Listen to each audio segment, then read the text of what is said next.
Luz de María, Analysis of the Messenger. Hail, Most Holy Mary, conceived without sin. Greetings, Catholic brothers and sisters. Before beginning, I humbly ask for your subscription to the channel and your help in spreading these videos, which require much time for reading and study. Introduction, to discern or to follow. The case of a contemporary seer. In the world of private revelations and contemporary mysticism, several names capture the attention of the faithful. One of the most prominent in the Hispanic world is that of Luz de María.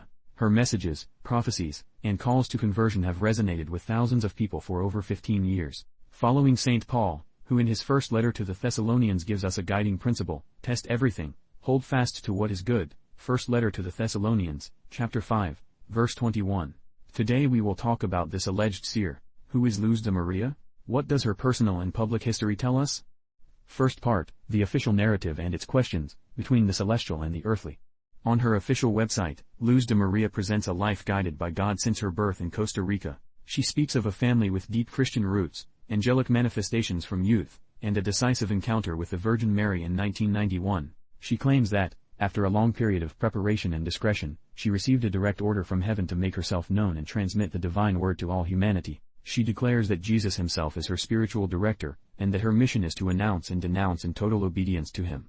Here the first questions arise, not about her inner experience, but about the framework of her claims. 1. The celestial order to reveal oneself. In the history of the Church, when the Virgin Mary appears, she instructs the seers to take the message to the ecclesiastical authority, whether the Pope or the Bishop, for example, in Fatima, La Salette, or Lourdes. The hierarchy is the channel established by Christ. It is not common, and it could even be said to be unheard of, for a divine order to instruct a layperson to bypass their shepherds and proclaim themselves a public channel of revelation for all humanity. This offends pious ears. 2. The anticipated self-exculpation. On her website's presentation, she anticipates that she will suffer persecution, defamation, and slander from those who do not accept her messages. While it is true that any prophet may be rejected, this prior declaration creates a closed circle of validation. Any criticism or doubt will be presented, in advance, as a fulfillment of the prophecy and, therefore, as indirect proof of its authenticity. It is a rhetorical strategy that hinders objective examination. Second part, the person behind the name, public data, Ana Lucrecia Zuniga Solano versus Luz de María de Bonilla. Let us leave the spiritual narrative and turn to civil, public, and verifiable data. The person known as Luz de María was born on November 19, 1957 in Costa Rica. Her full legal name is Ana Lucrecia del Rescate Zuniga Solano. Records from the Supreme Electoral Tribunal of Costa Rica allow us to trace her registered addresses. Initially, she appears registered in Cartago. However, in more recent records, her address is listed in Curitiba, a canton in the metropolitan area of San Jose. Her link to Cartago was not merely residential. According to number 63 of April 1, 2008, of La Gaceta, official gazette of the Costa Rican state, which publishes legally mandated acts, on March 13, 2008, Ana Lucrecia Zuniga Solano established a corporation domiciled in Cartago, where she appears as president with powers of attorney with general authority without limit to manage sums of money. Civil life is legitimate, of course, but again, this contrasts with the image of a seer in constant ecstasy, detached from material things. Regarding her family life, the records show a particular picture. She had 3 children, 2 born while she was single and before her first marriage, 1979 and 1980, and a third born during her first marriage, in 1987. However, all 3 bear the surname of the man who would become her second husband. Regarding her marital status, there is a first marriage in 1982 that ended in divorce in 1996, and a second marriage in 2008, which also ended in divorce in 2013.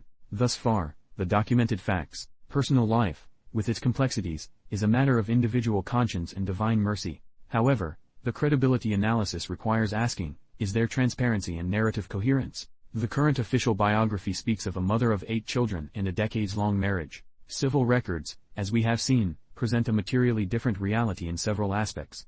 Third part, the name change.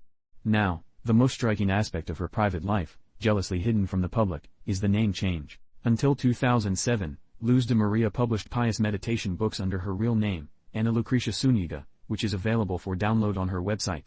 But starting in 2009, she began publishing revelations under the name Luz de María de Bonilla, her mother's surname. In sacred scripture, the change of name is a solemn and foundational act performed by God and implies a transformation in the person's mission and nature. For example, in Genesis, God changes Abram's name, meaning exalted father, to Abraham, meaning father of a multitude, determining the purpose of the covenant he established with him. Another example can be found in the Gospel of St. Matthew, when our Lord Jesus Christ changed Simon's name to Peter, the rock upon which he founded his church. Therefore, when God gives a new name, he defines a mission of divine origin. In the Catholic tradition, only religious adopt a name different from the one received at baptism. A layperson who adopts, by their own decision, a new spiritual name, and one with such a powerful symbolic weight as Luz de María, Light of Mary, suggesting being the bearer of the light of the Mother of God, without evidence that a divine authority conferred it in a verifiable revelation, is something that must be examined. Where is that nominative theophany? It does not appear among her published messages.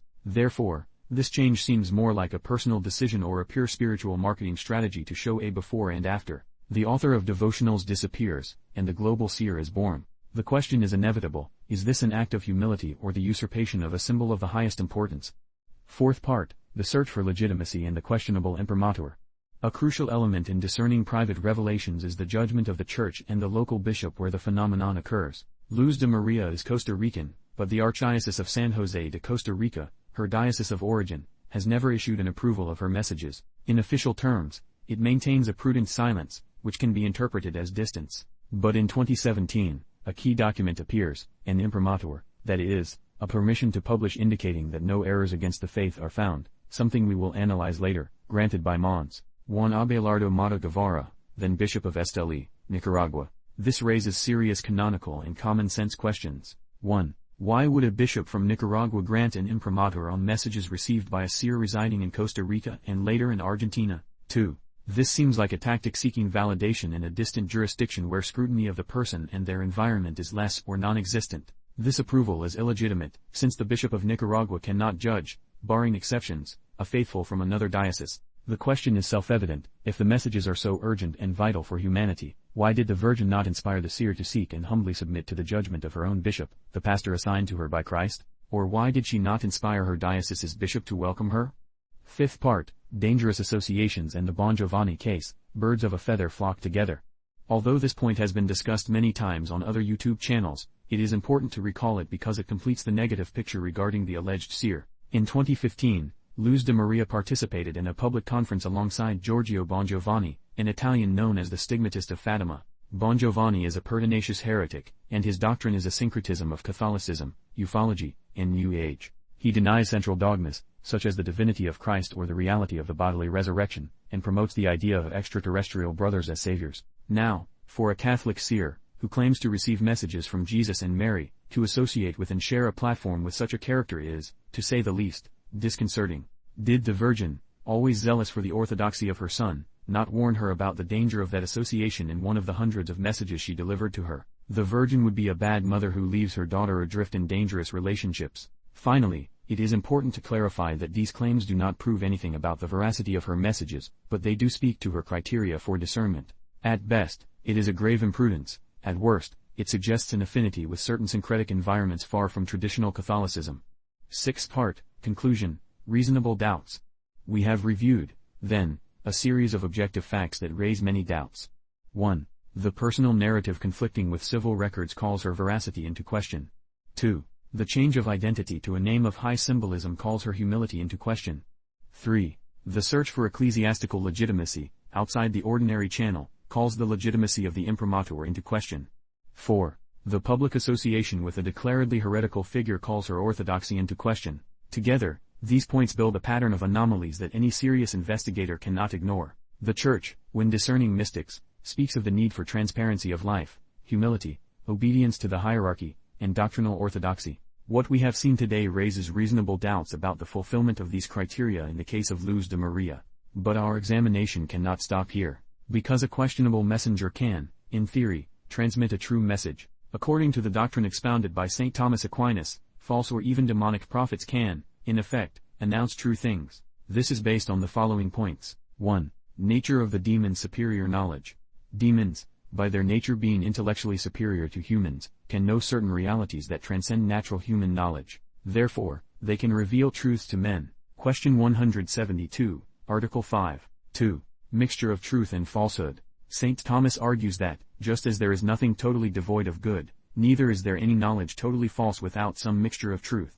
Demons can include truths in their teachings to make their deceptions acceptable. A clear example is Balaam, Numbers, chapter 24, verse 17, who, being a prophet in the service of demons, announced the coming of Christ. Question 172, Article 6. 3. The divine use of imperfect instruments. God can use even the wicked for his providential purposes. Thus, he allows demonic prophets to announce truths, either to give greater credibility to the truth through the testimony of enemies, or to lead men to the faith. This is also exemplified by the pagan sibyls, who predicted aspects of Christ's life. Question 172, Article 6. In summary, false or demonic prophets can speak truths, although history and prudence teach us that this is an exception, not a rule. However, the end of these prophecies is deception or personal ambition and not the glorification of God nor the salvation of souls. Therefore, the Church must discern the spirits, attending not only to the content of the prophecies but also to their source, their end, and their coherence with the revealed faith.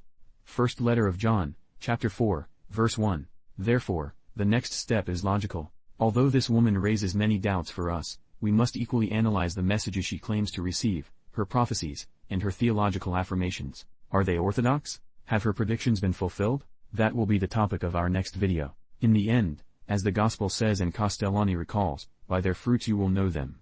And the fruits of a prophet are not only his life but, above all, the truth of his words. We end here with this episode. If this analysis has seemed useful to you, share it with those who might be interested and subscribe so you don't miss the next video. I ask for your prayers and your support to continue these studies. May God bless us. Ad Maiorem Dei Gloriam. For the greater glory of God.